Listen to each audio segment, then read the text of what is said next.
Hi, my name's Marie, and my project is on the Cathedral of Notre Dame.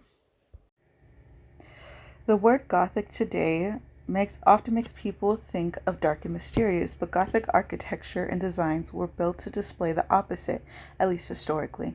The Gothic architectural style was created to bring in more natural light into spaces, where the previous architectural style, Romanesque, created dark, solemn spaces due to the small windows. These larger decorative windows represent the divine light entering cathedrals and brings attention to the mathematical proportions used to depict divine order and harmony. With Gothic architecture, cathedral plans still use the Latin cross design, and French cathedrals in particular love to accentuate height and verticality. With the Cathedral of Notre Dame, we see specifically how early and high Gothic styles are featured throughout the building as Gothic structures develop a more flamboyant style with tracery on all surfaces. So, some interesting facts is that the Cathedral of Notre Dame took nearly a century to complete and underwent the next 8 centuries experiencing destruction, remodels, and restorations. Victor Hugo's novel, The Hunchback of Notre Dame, was pivotal in saving the cathedral from ruin, sparking a 25-year restoration project to restore the cathedral back to its glory. Notre Dame's flying buttresses and gargoyles weren't part of the original design. They were actually part of the 19th century restoration project due to Victor Hugo's novel. And lastly, the architecture and decorative details of the cathedral follows the golden ratio, creating a visually perfect building. As for Notre Dame's exterior, the facade is visually lighter, and this is due to the large windows, tall pointed arches, buttresses, and bell towers as they emphasize verticality, while the horizontal band of statues above the three portals and the band of tracery arches creates balance. The center rose windows in this photo has stained glass that allows colored light to filter into the interior. And lastly, the bell towers may seem identical, but one tower is actually bigger than the other, and you can kind of see it in this photo.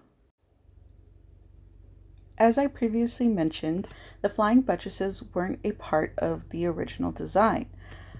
In the photo, we can see that the flying buttresses are used to take up the lateral weight produced by the massive vaulting.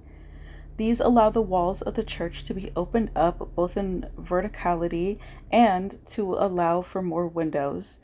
Since glass is not weight bearing and can't support the vault's weights, buttresses and flying buttresses are the solution, and used as a way to solve the issue of the weight going down so that it now goes out. Moving on to the interior, the three rose windows in the west, north, and south areas of the building symbolize the Holy Trinity and give a sense of divine presence in the church. These stained glass mosaics allow light to flood the space and project colorful patterns across the interior. Likewise, religious artifacts like the crown of thorns and other statues like the statue of Saint Denis or Madonna and Child on both sides of the high altar rest inside the cathedral. There's also a total of 10 bells in the bell towers, and the grand organ is an imposing instrument placed 16 meters or 52 feet above the hall.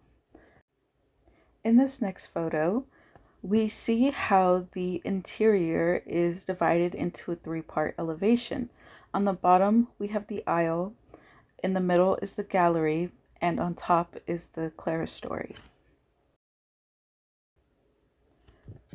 So, my favorite thing about researching this cathedral is its history, and I'm going to talk about its history starting from the initial construction to current renovations.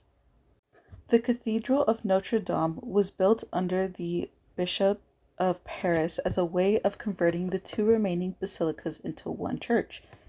Over roughly a century, Notre Dame's initial construction took place between 1163 and 1250. During those decades, the cathedral acquired a choir, altar, and the nave. By the 13th century, construction of the western facade was underway, and by 1250, the cathedral finished construction and gained its facade, bell towers, terraces, rose windows, side chapels, and flying buttresses. Over the next century, modifications and adornments were added to the cathedral to fit the current architectural style of Reign Gothic. Modifications of the north facade, transepts, portals, chapels, rose windows, and flying buttresses took place. Prior to the French Revolution, the cathedral experienced riots, wind damage, and poor management. Around the mid-16th century, the cathedral statues were targeted and destroyed due to rioting over religious conflicts. The original stained glass was removed and replaced with plain windows to allow for more light, and the original altar was removed and replaced with a marble one to fit with the contemporary fashions of the time. During the late 18th century, Notre Dame's original spire, built in the 13th century, was damaged by strong winds causing it to tilt and was removed, to which the cathedral would spend the next few decades without a spire. The French Revolutions marked a continuation of pillaging, chaos, and neglect for the cathedral. Notre Dame served as a symbol of France's monarchy and religious power, and thus became a target during the First Revolution. The cathedral spent the years being pillaged and destroyed, and the 28 statues of the kings of Judah were decapitated, though all but one of the statues on the western facade were destroyed. With everything that occurred, Notre Dame was able to maintain its role in public and political life, serving as a place of power. Despite what I just said, the cathedral remained badly damaged until the renovations that occurred in the 1840s. So in 1830, rioters destroyed the stained glass windows and set fire to the cathedral's neighboring archbishopric, which caused the destruction of the cathedral, though it was still standing. Luckily, in 1831, Victor Hugo's novel, The Hunchback of Notre Dame, inspired the preservation of the long-neglected and damaged cathedral. This novel caused a national movement to restore the cathedral and renewed interest in the Gothic art form.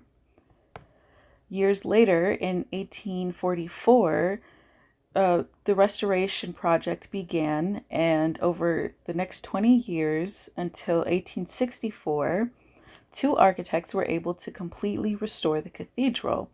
They replaced the original spire with a new flamboyant one, and whimsical gargoyles and grotesque were added. Statues and facades that were there previously were also completely restored. Though between 1864 and 2003, no major renovations occurred, and in 2013, the cathedral's iconic bells were replaced with replicas. Unfortunately, in 2019, Notre Dame's cathedral caught on fire, causing the roof and spire to collapse into the interior. The roof, vaults, and interior of the cathedral were damaged. However, about a week after the fire, France announced that they planned to rebuild what the fire had destroyed. As for current renovations, in 2019, an international design competition for Notre Dame's redesign was held, though about a week after it was canceled. However, in 2020, France made a statement that Notre Dame would be rebuilt as it was in the 19th century. So, renovation plans to respect and restore the cathedral to its previous completed state.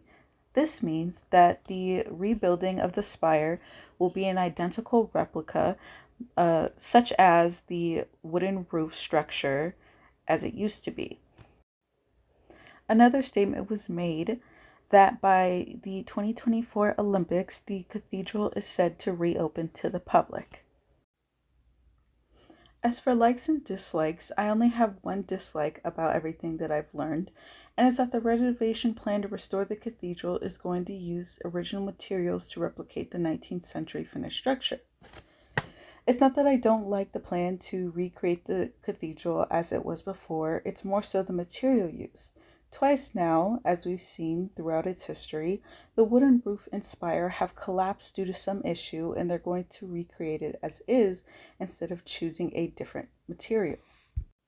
As for what I liked about the cathedral, I did love learning that France received a lot of support in the cathedral's renovation from over 50 countries.